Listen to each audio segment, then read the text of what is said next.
मी समाजाला विनंती करतो की समाज बांधवांनी या कार्यक्रमासाठी जास्तीत जास्त संख्येने उपस्थित राहून एक नवीन उच्चांक समाजामध्ये एकत्र येण्याचा करावा। नामदेव जनाबाई, नामदेव जनाबाई, नामदेव जनाबाई, नामदेव जनाबाई। नमस्कार, मी सौ श्रुतिका सागर केकडे। तर आज आपण आलेलो आहोत सदाशिव पेठ येथे नामदेव समाज उन्नती परिषद अध्यक्ष श्री संजय नेवासकर सर यांचं ऑफिस आहे। तर आपण आज त्यांच्यासोबत संवाद साधणार आहोत। तर चला। नमस्कार सर। नमस्कार। तुम्ही आम्हाला खास आज वेळ दिला, तुमचा बहुमूल्य, त्याबद्दल मी तुमचे आभार मानते। धन्यवाद। आपल्या सोबत आहे नामदेव समाजाचे अध्यक्ष श्री संजय नेवासकर सर। तुमच्याबद्दल आम्हाला थोडक्यात माहिती सांगा। मी संजय प्रभाकर नेवासकर, मी नामदेव समाज उन्नती परिषदेचा 2007 पासूनचा कार्यकर्ता आहे।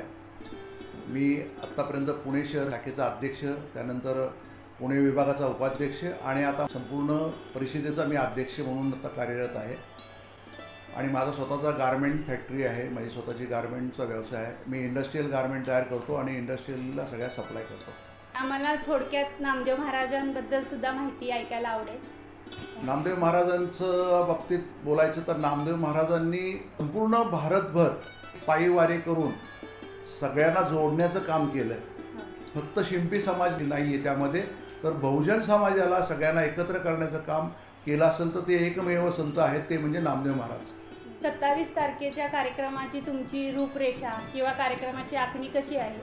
27 जुलै 2025 रोजी 675व्या संजीवन समाधी सोहळ्याच्या कार्यक्रमानिमित्त आगळावेगळा कार्यक्रम घेऊन आलेलो आहे। समाजाने आत्तापर्यंत संजीवन समाधी सोहळा हा वैयक्तिकरित्या केला जातो प्रत्येक संस्थेचा।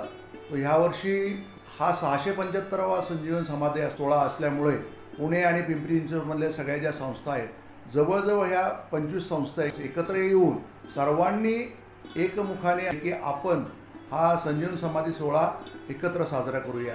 त्या निमित्ताने आपण त्या दिवशी गणेश कला क्रीडा स्वारगेटला हा कार्यक्रम करत आहोत। त्या दिवशी सकाळी आपण नामदेव महाराजांच्या पादुकांचं अभिषेक करणार आहोत।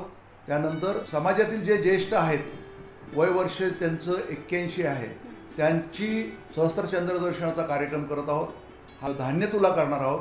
धान्य तुला करताना नुसती धान्य तुला नाही तर होम हवन अभिषेक 100 वर्षापर्यंत त्यांना आयुष्य लाभावं यासाठी आपण परमेश्वराकडे आणि नामदेव महाराजांकडे प्रार्थना करणार। त्यानंतर आपण संध्याकाळी 4:30 ते 6:30 मोगरा फुलला म्हणून गणेश शिंद्यांचा कार्यक्रम आपण घेतलेला आहे भक्तिसंगीताचा।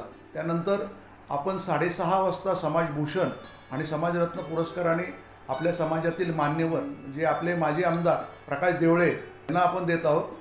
आणि समाजरत्न पुरस्कार आपण रोहन बोत्रे IPS अधिकारी यांना देत आहोत। आणि या कार्यक्रमासाठी प्रमुख पाहुणे कोण कोण असणार आहेत? या कार्यक्रमासाठी प्रमुख पाहुणे म्हणून आपल्याकडे चंद्रकांतदादा पाटील, त्यानंतर मुरलीधर मोहोळ, त्यानंतर आपण चंद्रशेखर बावनकुळे, माधुरीताई मिसाळ या कार्यक्रमासाठी म्हणून उपस्थित राहणार आहे। तर तुम्ही 27 तारखेबद्दल आपल्या समाजांच्या बांधवांसाठी काय आव्हान असेल? समाज एकत्र येणं हा याच्यामागचा खरा उद्देश आहे। समाज हा विखुरलेला आहे, समाज विखुरलेला समाजाला एकत्र करणं हा आमचा मुख्य उद्देश आहे। आणि मी समाजाला एकच सांगेल की येणारा नामदेव समाधी सोहळ्याचा कार्यक्रम जो आहे ह्यासाठी प्रत्येक समाज बांधवाने एक दिवस समाजासाठी हे वाक्य लक्षात ठेवून हा दिवस प्रत्येकाने आपल्या नोकरीतला, आपल्या व्यवसायातला, आपल्या घरातला हा फक्त नामदेव महाराजांसाठी द्यावा। नामदेव महाराजांनी समाजाला जसं एकत्रित केलं तसं एकत्रित यावं आणि आपण आपले कार्य पार पाडावं। तर 27 तारखेला होणारा कार्यक्रम यामध्ये तुम्ही सर्वांनी सहपरिवार सहकुटुंब जरूर या आणि आपल्या कार्यक्रमाची शोभा वाढवावी। नमस्कार।